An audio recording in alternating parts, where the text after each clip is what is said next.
Olá, hoje eu venho aqui para apresentar para vocês a modelagem matemática de alto-falantes e caixas acústicas, né? Eu vou começar aqui mostrando o básico, né, de como se modela principalmente o alto-falante, e depois a gente vai seguir e apresentar os modelos elétricos, mecânicos e acústicos equivalentes, né, de caixas acústicas, né, das mais variadas formas. Sejam elas seladas ou do tipo refletor de graves, né, que o pessoal chama de dutada, caixa do tipo bandpass e bandpass de várias ordens, né, quarta ordem, sexta ordem, até chegando em oitava ordem, tá?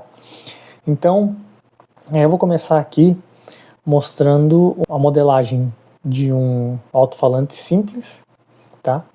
E evoluindo até chegar em modelos complexos de alto-falantes mais caixas acústicas, né? Certo? Então vamos começar aqui com um modelo simples de alto-falante, que ele começa com uma fonte de tensão que vem do amplificador. Aqui eu estou desprezando a resistência interna do amplificador, porque ela é desprezível frente às outras impedâncias do sistema. A gente tem a resistência da bobina e a indutância da bobina. Lembrando que esse modelo aqui é um modelo de pequenos sinais. O que isso significa?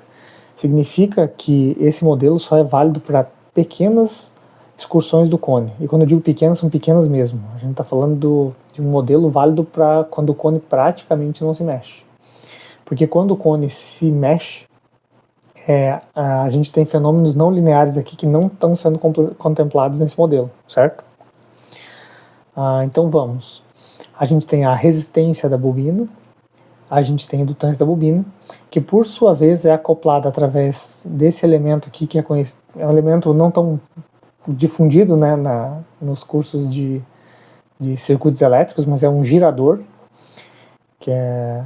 esse girador vai acoplar o modelo, a parte elétrica nata do alto-falante com a parte mecânica, onde a gente tem aqui uma resistência mecânica, né, uma indutância que na verdade é devido à massa móvel, ou seja, depende da massa da bobina mais cone que está se movendo, e um capacitor que seria a compliância da suspensão, ou seja, quão rígida é a suspensão desse alto-falante, certo? A parte mecânica é acoplada através de um transformador com relação de transformação da área do cone para 1 até o lado acústico do alto-falante, tá? Eu sei que parece um pouco complexo e né? Mas com o tempo acho que a gente consegue demonstrar aqui como que o sistema funciona, tá? Então aqui, só resumindo, a R é a resistência da bobina, a indutância, o produto BL, que é a constante de giro do girador, é o produto BL do alto-falante, que você encontra no manual do alto-falante.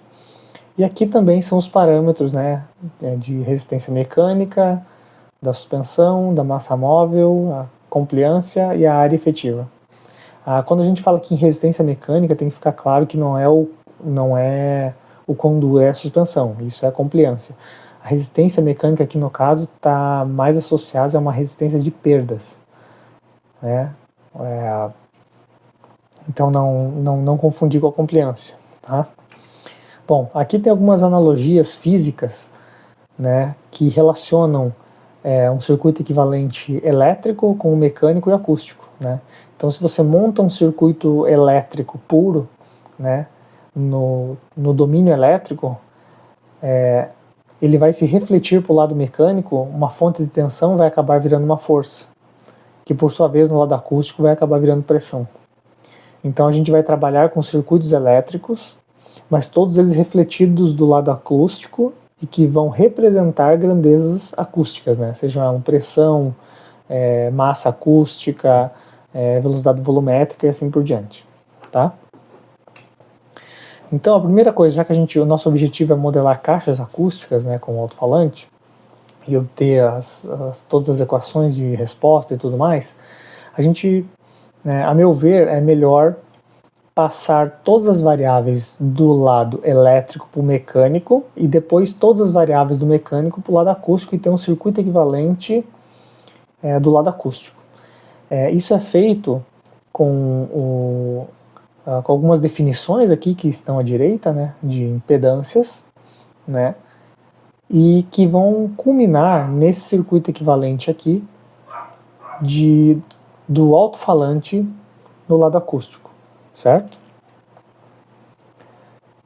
Bom, antes da gente ir para os circuitos equivalentes, a gente tem algumas definições gerais.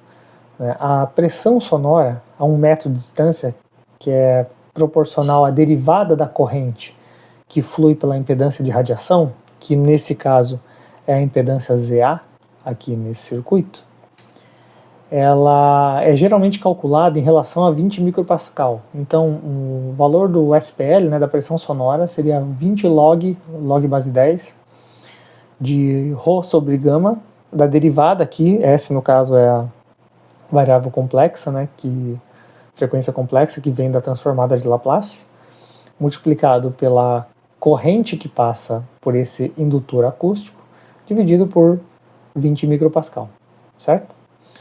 Aqui nesse caso, o Rho é a densidade do ar e o gama é o espaço de análise.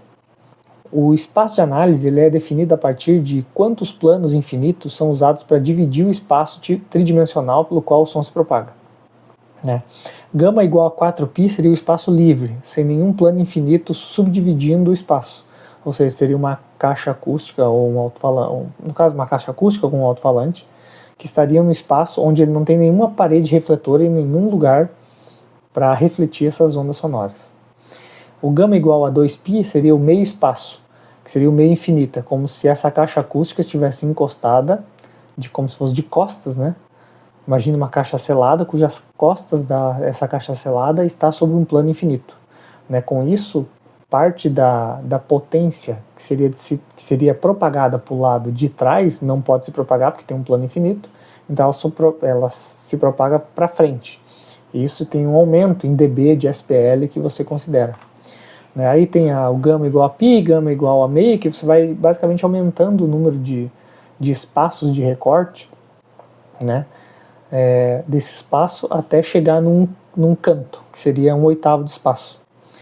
Eu sei que parece complicado, mas ele faz sentido. Para quem já trabalhou com graves, você sabe que se você colocar o alto-falante, por exemplo, num canto de uma sala, você vê que para o mesmo volume o som parece ser muito mais alto. Por quê?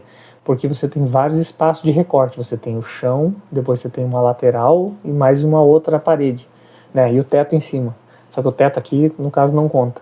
Então dá para você ver que as ondas que seriam propagadas para trás ou para baixo ou nas laterais agora se refletem nessas paredes e vão numa direção, num espaço muito mais contido. Então a amplitude dessas ondas sonoras acaba aumentando. Por isso que se você bota um alto-falante de grave num canto da sala, ele dá um grave muito mais alto do que se ele estivesse no meio da sala. Quem já trabalhou com grave sabe muito disso. Lembrando que todas essas modelagens, elas são válidas para frequências que são muito menores do que uma certa equaçãozinha lá, que é um pouquinho complicada, mas que basicamente diz que ela é válida de 200 Hz para baixo. Assim, para alto-falantes de tamanho comum que a gente tem aí, toda a teoria de Thiele-Small ela só é válida para frequências na faixa de grave ou subgrave, certo? Todo equacionamento além de 200 Hz, ela não é válida, ok? Tá. Então, aqui eu coloquei, que o gama igual a 4π é o mesmo que uma caixa irradiando esfericamente sem nenhuma superfície refletora, o 2π é como se tivesse encostado na parede infinita e assim por diante, certo? E geralmente os softwares de simulação, sejam ele o WinISD, ou Basebox, ou qualquer outro que você usa, geralmente eles usam a definição do trabalho de Richard Small, e que é o gama igual a 2, ou seja, como se tivesse uma parede infinita atrás da caixa, certo? Tá. O modelo acústico, que representa o volume da caixa, ele vai ser dado por uma capacitância. E essa capacitância é dada pelo volume da caixa, dividido pela densidade do ar e pela velocidade do som ao quadrado, segundo essa expressão aqui. tá? E o modelo acústico de primeira ordem, que representa o duto de uma caixa, se ela existir, é dado por uma indutância, né? Que é a densidade do ar vezes o comprimento sobre a área de secção transversal do duto.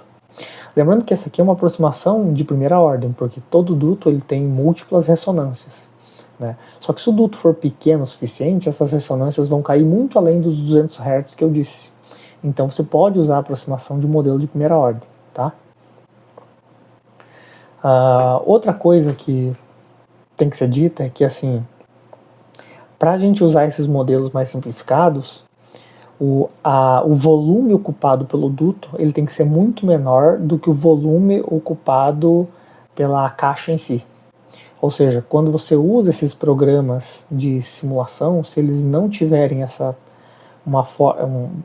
a inclusão no modelo matemático da capacitância do duto, ele vai dar um resultado errado. Então, caixas que têm o duto muito volumoso frente ao volume da própria caixa, eles geralmente dão divergentes do que você encontra na prática, né, em contraste do que o que você vai ter na simulação. Tá? O que é muito maior? 10 vezes.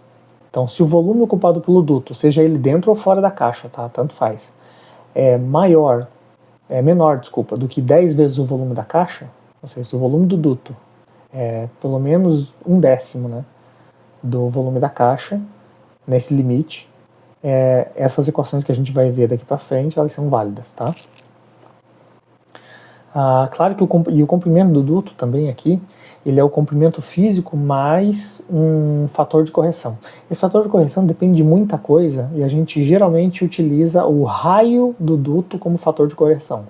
Mas ele depende muito, se esse duto está encostado numa parede da caixa ou se ele está no meio, sem nenhuma parede em volta, isso depende muito. Por isso que para caixas muito mais complexas, como uma band pass de oitava ordem, por exemplo, você geralmente precisa utilizar dutos que sejam configuráveis para você ir ajustando e acertar bem aonde vão estar alocados os polos do teu sistema, né? Ou seja, você vai ter que acertar o tamanho do duto real depois de construir a caixa, para esses modelos mais complexos de caixa, né? O deslocamento do cone, que também é outra variável, outra função que a gente tem que saber para poder saber se o teu sistema está bem dimensionado, ele é calculado, né, como a integral da velocidade volumétrica total que flui pelo alto-falante. A velocidade volumétrica no circuito equivalente do lado acústico, ele é uma corrente, que é a corrente que passa pelo alto-falante, que seria esse IA, né? Então, IA sobre S, o S é a variável, né, de frequência complexa, então a integral é simplesmente no domínio da frequência dividir por S, certo? Aqui também tem uma constante que é a área efetiva do cone, e raiz de 2 aqui, porque a princípio nós vamos trabalhar tudo com valor eficaz, de tensão de entrada, por exemplo, do amplificador, e tudo que a gente quiser saber o pico, a gente bota o raiz de 2. Aqui no caso da excursão do deslocamento do cone, é interessante a gente saber qual é o valor máximo, porque cada alto-falante tem um Xmax que você tem que descobrir, e ele tem que ser sempre, pelo menos onde você vai trabalhar com o alto-falante, ele tem que ser inferior ao valor do Xmax. Então a gente vai plotar a função de deslocamento do cone e verificar se ela é inferior a esse Xmax dado pelo fabricante, certo? Bom, a impedância do sistema total vista pela bobina do alto-falante daí é computada refletindo o circuito completo ao lado elétrico, ou seja, tudo que a gente está lá no lado acústico, a gente vai ter que, se quiser saber qual é a impedância elétrica vista pelo amplificador, tem que trazer tudo de volta para o lado elétrico, tá? E isso é feito com essa equação aqui, né? Sendo que Z-box é a impedância referente à caixa, se ela existir, que a gente já vai ver um pouquinho mais adiante, tá? A velocidade do ar no duto, que também é uma variável importante, porque quem aí nunca viu uma caixa dutada, né? Vou chamar de dutada, refletor de graves, mas eu vou usar o jargão comum do pessoal. Quem nunca viu uma caixa dutada com o duto assoprando, ou seja, quando o alto-falante está deslocando perto do seu limite, você não só escuta o som que sai do duto, mas você escuta um barulho de ar, que eles chamam de shuffling, né? Isso acontece porque o duto está mal dimensionado e é muito comum de ver caixas com esse problema, tá? Então você tem que acertar a área de secção transversal do teu duto, ou seja, o quão larga a secção é, para chegar num limite máximo de aproximadamente aí uns 20 metros por segundo de pico, para que você não tenha esse problema, tá? Então por isso que é importante plotar essa função também, e ela basicamente é dada pela corrente no indutor acústico, né? Ou seja, no indutor do lado acústico, você plota a função de corrente dele, e você vai ponderada, né, pelo valor de pico, que é o raiz de 2, e a área de secção transversal, você vai saber quantos metros por segundo o ar está passando ali, para saber se você vai ter esse problema ou não. E aqui, no caso, a impedância de radiação no modelo geral, ela é geralmente desprezada. Por quê? Porque ela tem um módulo muito pequeno. Além dela ser não linear, que fica difícil de trabalhar, ela ainda tem um valor em módulo sempre muito menor do que as outras impedâncias envolvidas no sistema, seja impedâncias envolvidas do alto-falante em si, ou da caixa. Então, geralmente, a gente faz um curto-circuito apenas sabendo qual que é a corrente que passa por ali, tá? Então aqui tem uma metodologia de síntese de caixas acústicas de qualquer ordem. Esse modelo serve para qualquer ordem, tá? Como é que se faz? O ar ao redor da caixa acústica, ele é definido como sendo um potencial elétrico externo único. Ou seja, como se tivesse um potencial, um ground, um GND externo, tá? Potencial elétrico, seja, pode dar o nome que você quiser, mas ele é um potencial elétrico único. O volume da caixa, de cada compartimento da caixa, né, ele é modelado por um capacitor ligado de cada volume ao potencial elétrico externo. As perdas por vazamento, elas são modeladas por um resistor em paralelo com esse capacitor, e as perdas por absorção na caixa, que a gente consegue modelar também aqueles dumpings que a gente coloca dentro, né, com aqueles materiais de absorção e tudo mais, a gente modela com um resistor em série com esse capacitor. E aqui cada duto ele é modelado como um indutor, né, um modelo de primeira ordem, com as perdas por fricção no duto, que são geralmente modelados como resistor em série com esse indutor, mas que são resistores de valor muito baixo, ou seja, um fator de qualidade alto para esse indutor, ou seja, geralmente dá para se desprezar, e que aqui, como citei anteriormente, né, existem modelos de ordem superior para o duto para representar os modos de ressonância e tudo mais, certo? Enfim, os resistores referentes às perdas por absorção, fricção e vazamentos, eles são calculados utilizando algumas formulações aproximadas, tá? Principalmente para caixas de ordem alta, é muito difícil você descobrir qual é a equação exata do fator de amortecimento para cada par de polo complexo. É muito complicado, tá?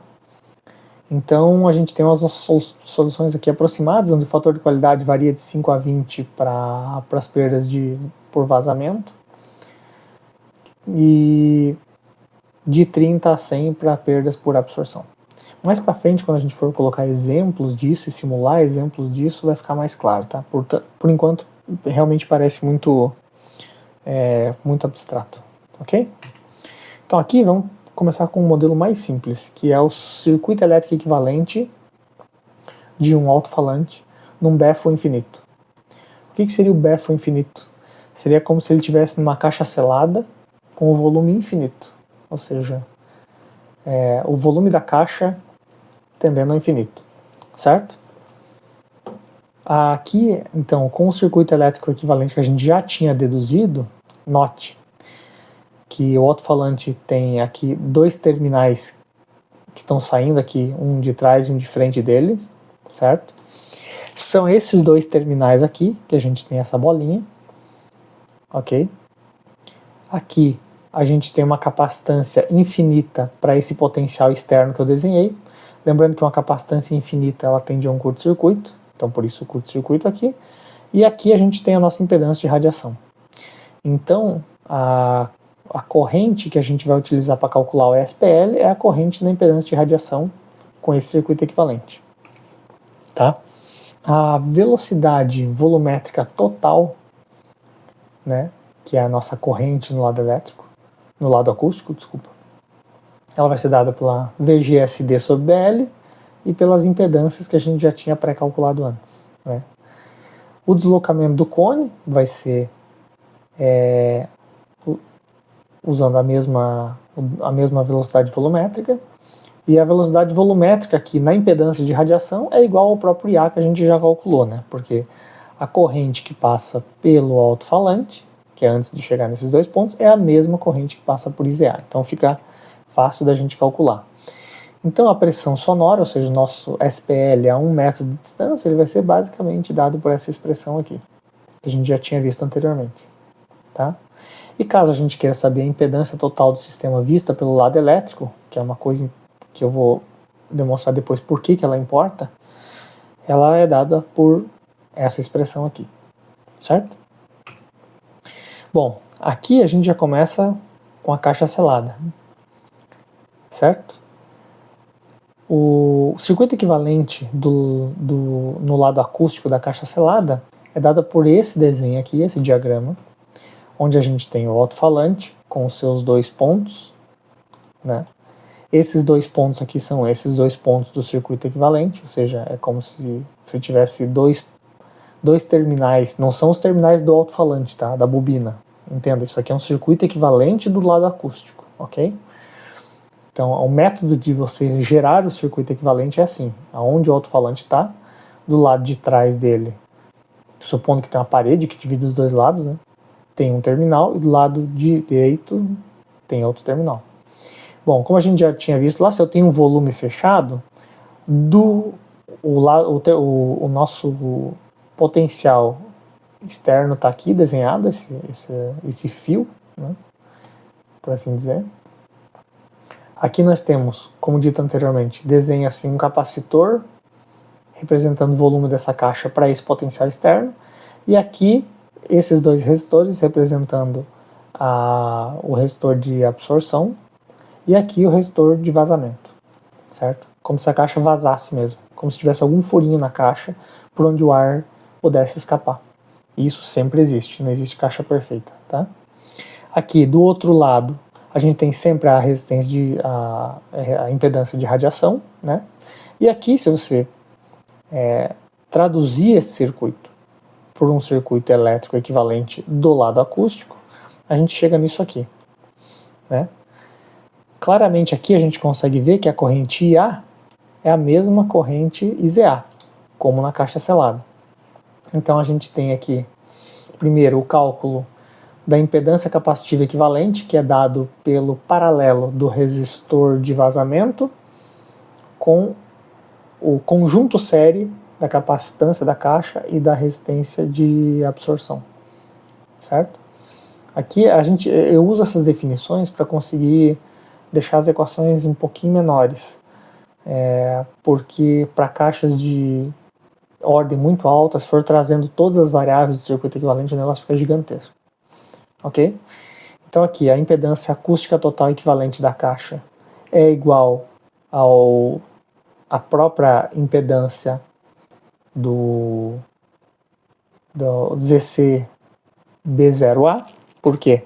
Porque é a única impedância existente no sistema, né? Já que ZA, que é a impedância de radiação, a gente tem que o Z-box, que é a impedância vista por esses dois pontos aqui à direita. Qual que é a impedância vista por isso aqui? É essa impedância aqui, que eu resumi, né, no ZCB, 0, e essa impedância de radiação, que a gente zera para deixar mais simples, né? Então, a impedância acústica total da caixa é igual ao que tem, que é o ZCB0A. A velocidade volumétrica aqui segue o mesmo ritmo, né? Em que a gente tem o IA vai ser simplesmente essa equação apenas mudando o Z-box. Essa equação que não muda para qualquer caixa, o que vai mudar é o Z-box, ou seja, a impedância vista pelos terminais do alto-falante da caixa. Tá? O deslocamento do cone é a mesma coisa, e a velocidade volumétrica na impedância de radiação, para a gente calcular quando o SPL, continua a mesma coisa da caixa selada. ZA igual a IA. A pressão sonora, mesma coisa.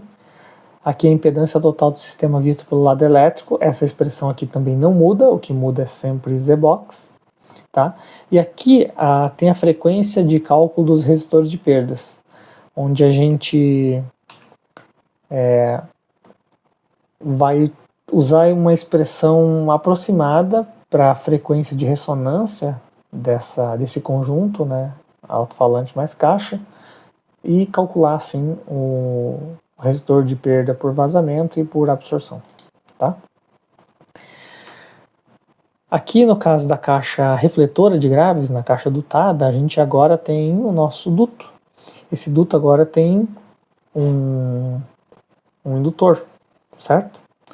Então, continuando, de acordo com o que a gente previu, do volume da caixa continua essa impedância capacitiva com seus resistores de absorção e vazamento, mas também desse nó do circuito sai um resistor e um indutor referente ao duto, né? Aqui a absorção de fricção no duto. Esses dois, agora, como a corrente, ou seja, a velocidade volumétrica que passa por ZA é a composição do que sai do duto com o que sai do alto-falante, né? Vocês podem até achar que isso daria zero, porque se o alto-falante, a onda que sai atrás está em contrafase com a direita, a hora que eu somo as duas dá zero, mas não, porque esse circuito equivalente aqui, ele gera um atraso de fase entre os dois, por isso que o negócio dá certo, ok? Então aqui o nosso Z-box, que é a impedância vista pelo alto-falante para a direita desses dois pontos, agora ele depende da impedância do duto e da impedância relativa à caixa, né? Aqui de novo a gente pode ver que não, desculpa. Aqui a gente dá para ver que o IA não é mais o ZA, né? Porque agora o IA é a composição da corrente que passa pelo indutor, referente ao duto, mais da impedância de radiação. Tá? Então aqui a gente define uma nova variável, que é aquela impedância capacitiva total, que envolve o capacitor e os dois resistores. A gente também define uma impedância indutiva, resistiva indutiva aqui, que é basicamente a impedância do duto. E aqui a impedância acústica total, equivalente da caixa, que é o Z-box, que é basicamente o paralelo das duas, certo? Se você voltar aqui, você vai ver que essas duas impedâncias aqui, zerando ZA, essa impedância total fica em paralela com essa impedância aqui. Ou seja, o Z-box é o paralelo disso com isso, que é o que está representado nessa expressão. Aqui não muda, né? Velocidade volumétrica total continua essa mesma expressão, não muda, independente da caixa, do tipo de caixa. Deslocamento do cone também. E aqui muda a velocidade volumétrica na impedância de radiação, que o IZA não é mais igual ao IA, mas agora ela depende de um divisor de impedâncias aqui, certo? A pressão sonora também agora é calculada em função de IZA. A velocidade volumétrica no duto, que a gente até agora não tinha duto, né? Agora a gente calcula essa corrente no duto, que é a velocidade volumétrica, para quê? Para calcular aquilo que eu tinha citado antes, que é a velocidade de ar no duto, para a gente ver se não vai ter aquele barulho de assopro no duto, né, durante o nosso projeto. Aqui daí também a impedância total do sistema visto pelo lado elétrico. Então dá para ver assim com esses dois primeiros exemplos aí de caixa selada e de caixa refletora adutada, que basicamente o que a gente tem que descobrir é, primeiro, qual é o Z-box, ou seja, qual que é a impedância complexa vista pelo alto-falante da caixa, ou seja, qual é a impedância vista por aqueles dois terminais, né? Depois que a gente acha o Z-box, a gente também tem que descobrir qual é a relação entre o IA, que é a corrente total que passa pelo alto-falante, não é corrente elétrica, corrente no lado acústico do alto-falante, né, que é a velocidade volumétrica. e relacionar isso com o que passa pelo IZA, que é o que vai definir a pressão sonora, certo? Com isso, o resto das expressões elas sempre são as mesmas. O Z do sistema sempre vai ser essa expressão, o que vai mudar vai ser só o Z-box, né? A velocidade de ar no duto vai ser sempre essa expressão, só vai mudar o IL, certo? Então, com isso, a gente consegue padronizar como são calculadas as coisas, independente do tipo de caixa, certo? Aqui, de novo, a frequência de cálculo dos resistores de perdas.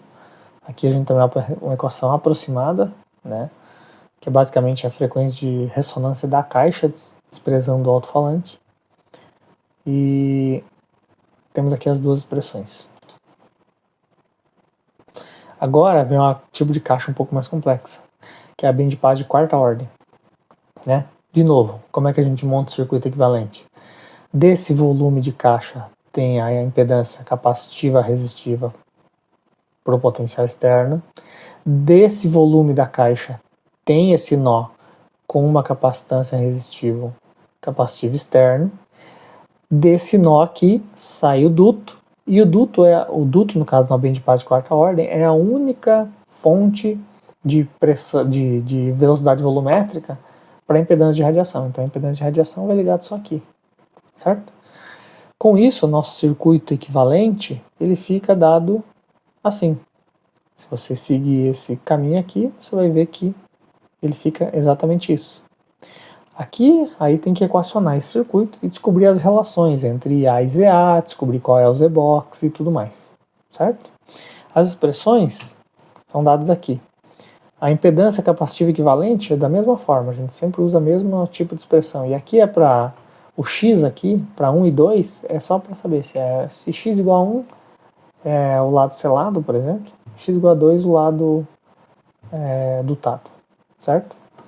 Aqui definindo também a impedância indutiva equivalente do duto, e aqui calculando o Z-box, e aqui não muda a velocidade volumétrica, a mesma expressão de antes, deslocamento do côno, a mesma expressão de antes. Velocidade volumétrica na impedância de radiação, aqui já muda, porque a gente tem que achar o IZA em função do IA, certo? Aí com o IZA em mãos, calculo o SPL.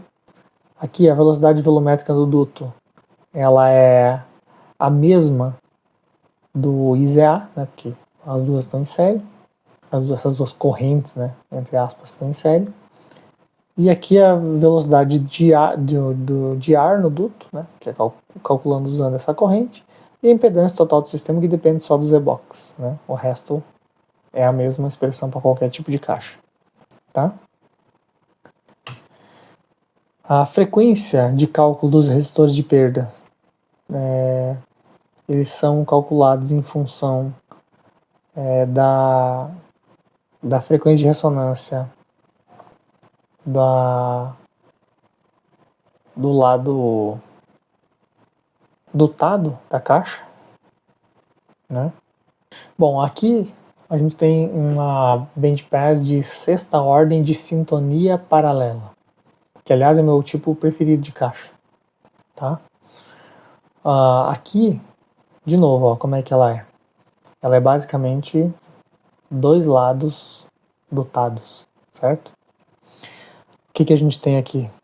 Mesma coisa. De cada volume tem uma impedância resistiva capacitiva para o potencial externo. Desse mesmo nó sai a impedância desse duto, desse nó sai a impedância desse duto, e as duas impedâncias se unem aqui para passar por ZA. Então o circuito equivalente ele fica como mostrado à direita, certo?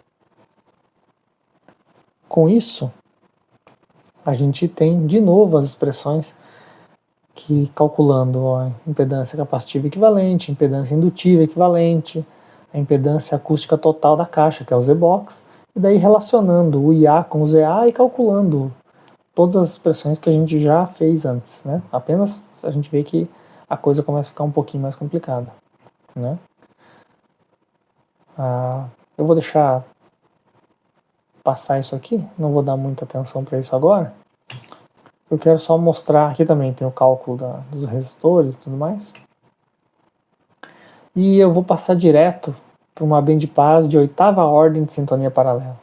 Lembrando que existem caixas bandpass de 6ª ordem de sintonia em série também, que eu vou acabar não mostrando aqui, porque senão vai ficar muito extenso, tá?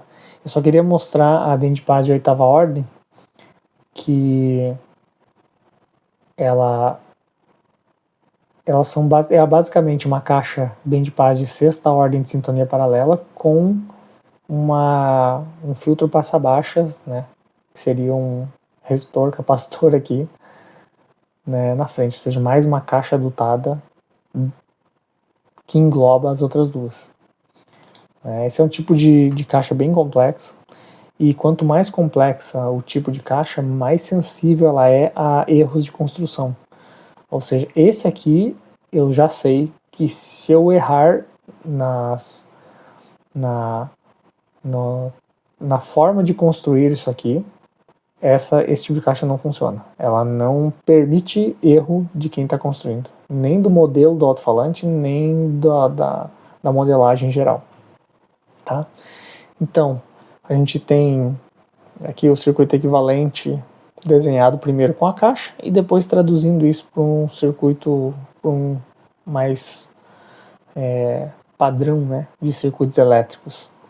E aqui a gente tem tudo também que esse circuito tem que ser equacionado para descobrir qual que é o IZA em função de IA, qual é o Z-box, e depois calcular as correntes, né, em cada uma dessas impedâncias indutivas para descobrir, plotar as funções de velocidade de vento, né, cada um dos 3 dutos, né, e assim por diante, tá?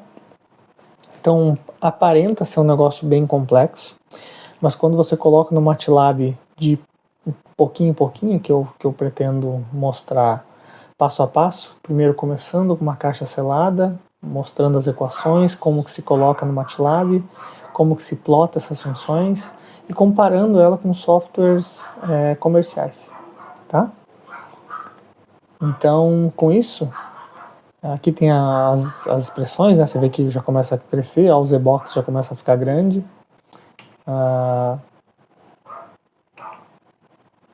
Enfim, e é isso. Obrigado pela atenção.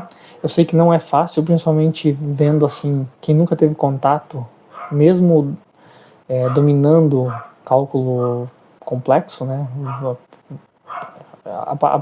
A princípio você precisa ter um certo domínio de cálculo, precisa saber o que é uma transformada de Laplace para você conseguir entender o que está sendo feito aqui e nos próximos vídeos conseguir acompanhar a forma como vai ser modelado no MATLAB. Mas depois que você pega o jeito de fazer, vocês vão ver que não é tão complexo assim, tá? Então é isso. Muito obrigado, e se gostou, né, dá um like e se inscreve aí para ver os próximos capítulos, né, dessa saga.